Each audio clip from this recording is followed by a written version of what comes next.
Here we go. After yet another week of growing pressure, the former president is taking his attacks on the FBI to an even more alarming and potentially dangerous level. You hear that sound? It is the sound of the police.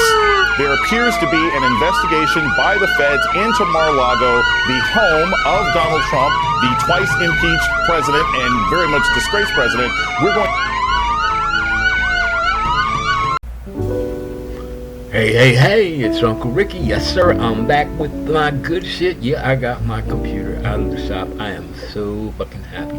Nothing else has changed. I still don't have my teeth in. They're in the box. I mean, not in the box. They're in the jar. Getting soaked. But guess what? I own them motherfuckers. They mine. Now, today, on this episode, we gonna talk about what the fuck has happened in this nation. Nothing, none of the values, no matter which side you're on, left or right, seem to have any meaning today. So stand by as Uncle Ricky goes, the United States, what the fuck?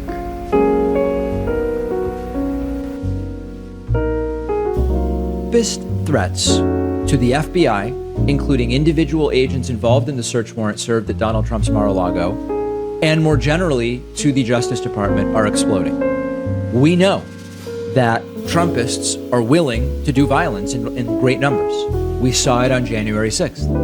And for being about backing the blue and the thin blue line and support the police and defend the police and all of this different stuff, they abandon that immediately when it is not convenient. Makers are calling on social media companies to address the increased threats to law enforcement after the FBI search at Mar-a-Lago almost 2 weeks ago.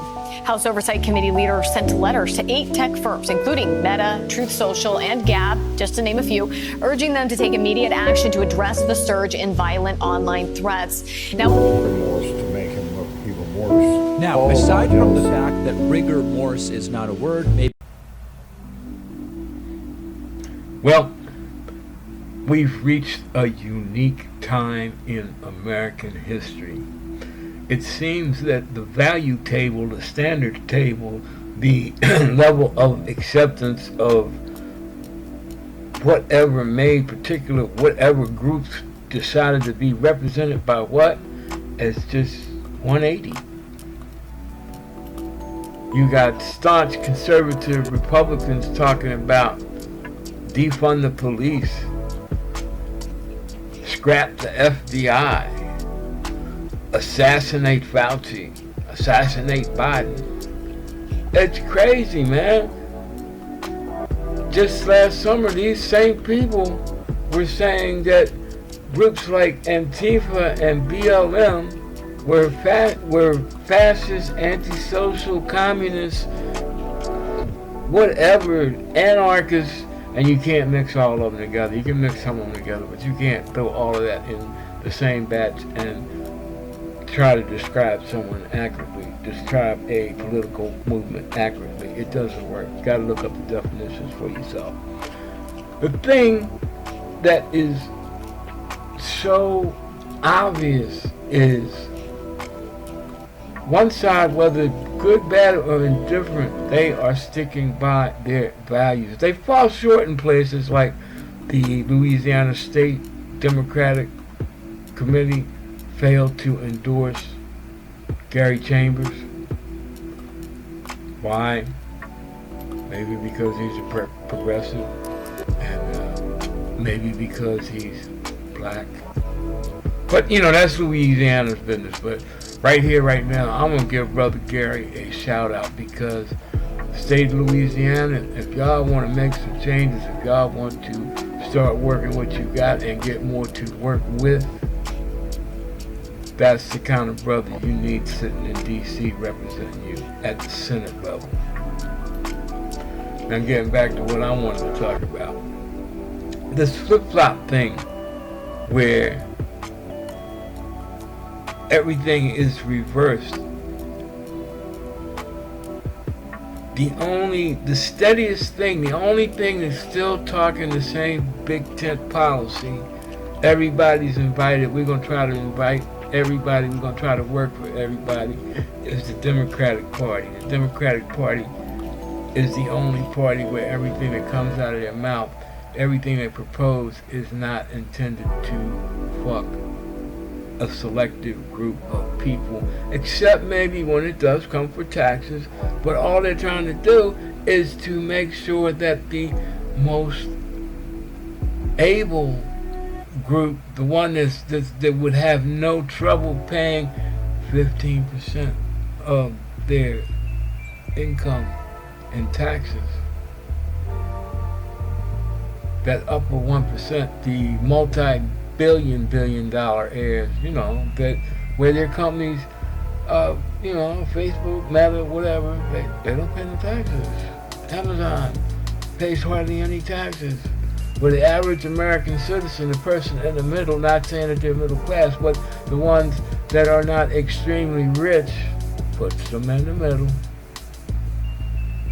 paying 27-28% of everything they make. There is no fucking fairness in that. But these are the people that are flipping and saying that the very tactics that they called outrageous and anti-American and unpatriotic is the same shit that they're doing today, and where they wanted everybody locked up for demonstrating last summer, even though most of the time they did it without being armed like the 82nd fucking brigade or division. These motherfuckers are like, because it's us, because it's mostly white people, because it's mostly people with property, because it's mostly people that are better than everybody else, including the stupid, ignorant, redneck trash that we use for cannon fodder.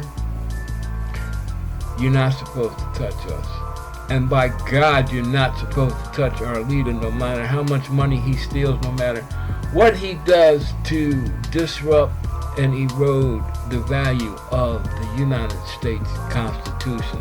No matter what he does to erode the sanctity of the other two branches of government.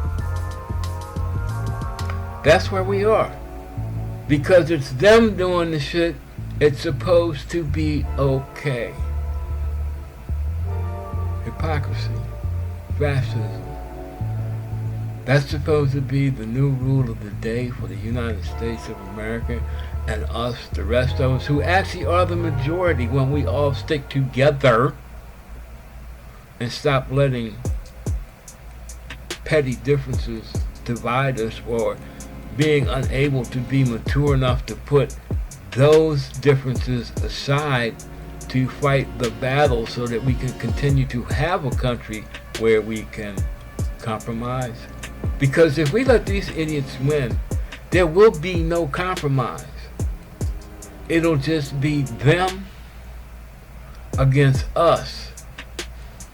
And as long as they have the power, they will use every tool of the United States government to smash the fuck out of us. And us is not a color thing. Us is everybody that ain't them for whatever reason they choose to inflict. These next two election cycles, I'm not a diehard Democrat. I believe the Democrats have had enough time to do what they said they could have done. If they were serious about doing what they said they were going to do over the years, America would be a beautiful running country. We have to choose the best of the worst.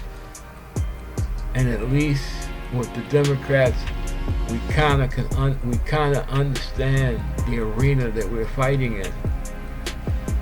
And like I said, it's not a color thing anymore. It's just everybody that ain't them.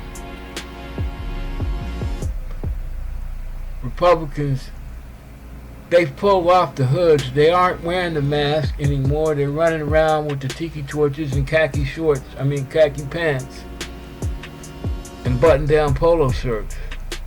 We know who they are. We know what they are. But we can't stand what they're trying to do. We can't live under what they're trying to cause. If they take over, they don't intend on leaving.